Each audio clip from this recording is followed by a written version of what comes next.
Welcome back to another quick video from Ryan's Auto Diagnostics. Now I have a 2011 BMW 320i, and this time the customer complained that he has no I-beam. Now I have done some research on YouTube and I've found a lot of people having problem with this headlight system. So originally the car came with halogen, it came with neon, and they changed the headlight to a halogen system. Now everything else work except for the I-beam. The wire harness itself should be a plug and play system. Let me show you what's going on. So this is the wire harness right here, and it should just plug back into the factory harness and everything should work fine, but that is not the case. Alright, let me show you what I'm talking about. You see this red and black wire here? These go to the I-beam system, and the red wire would fall right beside this white wire right here. That is where it was originally. Now with the red wire for the I-beam right here, and if we should correspond the two connection, let me just try and get this plugged in. Okay, so if we should correspond the two plug-in, you would notice that right here we don't have any wire that should control the I-beam from right here, and this is the exact location that the I-beam wire was, right beside the white one right here. So I had to remove it from here, find the I-beam wire.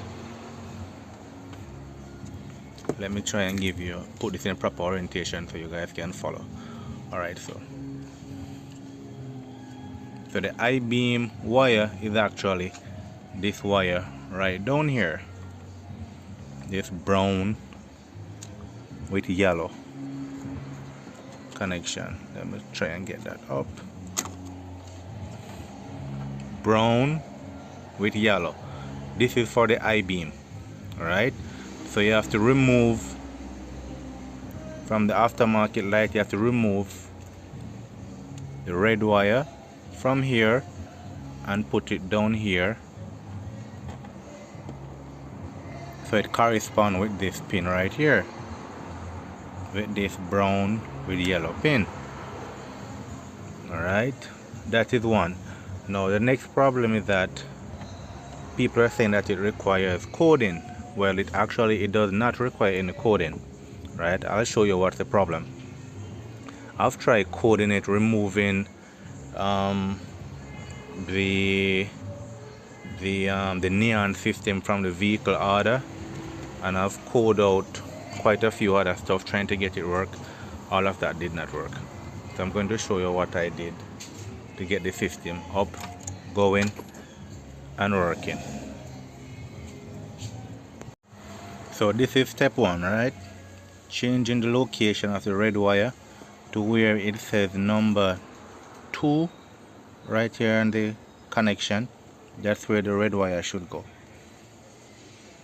When you put it right there, then the wire will now correspond with the I-beam positive signal. Let me see if I can get this 2 showing properly. But yeah, you get the idea. And for the next side, we'll also do the same thing for the next side. Right, here's the number 2, and the red wire is corresponding with number 2. And again on this side, it goes to the same brown with yellow wire right here. Now, what will happen after doing the connection, you will find out that when you turn the car to I-beam, the light will flicker on and goes out, and it won't come back in. Now that is because you would need a relay on the system, right? because we are now using halogen bulb. It is pulling too much amperage, and once the computer pick that up on the circuit, it will just turn off the cut the 12 volt from the circuit. Then we'll end up with no light. So to fix that problem, we're going to use a relay. So this side right here, I'm going to leave that side plugged in, and I'm going to connect this relay to that side over there. And then after doing the connection, I'll come back and show you the pin setting and also the I-beam system.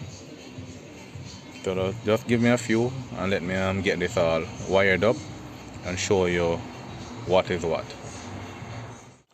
So what I'm going to do now, I'm going to connect pin 86 of the relay to the control side of the headlight. Alright, so let me show you which side is the control side.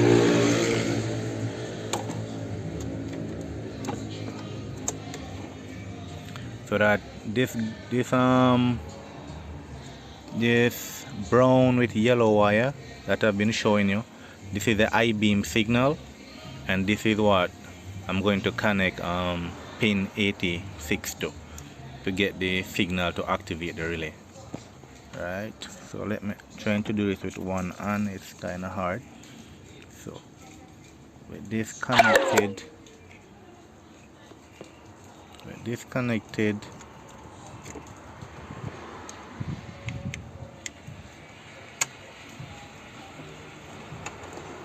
it's the red wire coming from the wire harness. I've cut the red wire. Now I'm going to connect this to pin 86. This is going to activate the relay. So let me get this hooked up to the relay to pin 86 and show you. And then I'm going to also hook up the corresponding wire across from pin 86. I think this is pin 85 right across. Pin 85, this is going to go to ground. So this is a negative and this will be a positive. So I have connected pin 86 coming from the connection, and this is pin 85 going to our ground. Now pin 87, we're going to put pin 87 to this red wire going to the I-beam, and then the blue wire, this will go to a direct positive. So let me get these hooked up and then proceed to show you how the system works.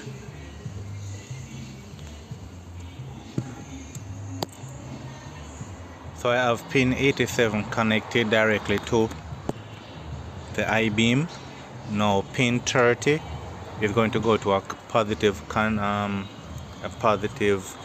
power source, and I'm going to use a fusible link to connect directly to a positive and connect the other end to the to pin 30 of the relay, and this will supply a direct 12 volt.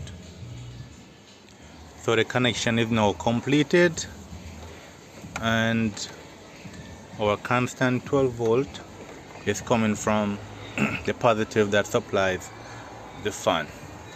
So it's this red with blue wire right here. Just tapped into it right over here with my fusible link, and that is my constant power supply. Now let's go into the car and check the system, make sure everything's working fine.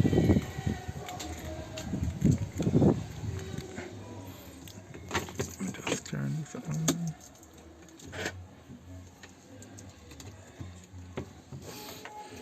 Let's turn our light. Let's check the low beam first.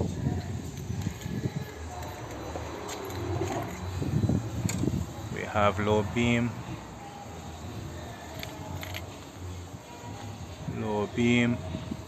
And the halos, they are not flickering. I don't know why it's flickering through the camera, but they are not actually flickering. Okay, now let's go for the I-beam. I-beam.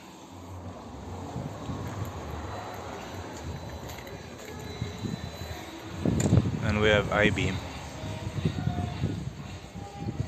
I-beam on both sides. So yeah, that's it. That's a fix for it. No coding needed. Nothing need to be erased from the vehicle order. That's how it's done. So if you like this video, give me a thumbs up, leave a comment, and I'll get back to you. See you in the next video.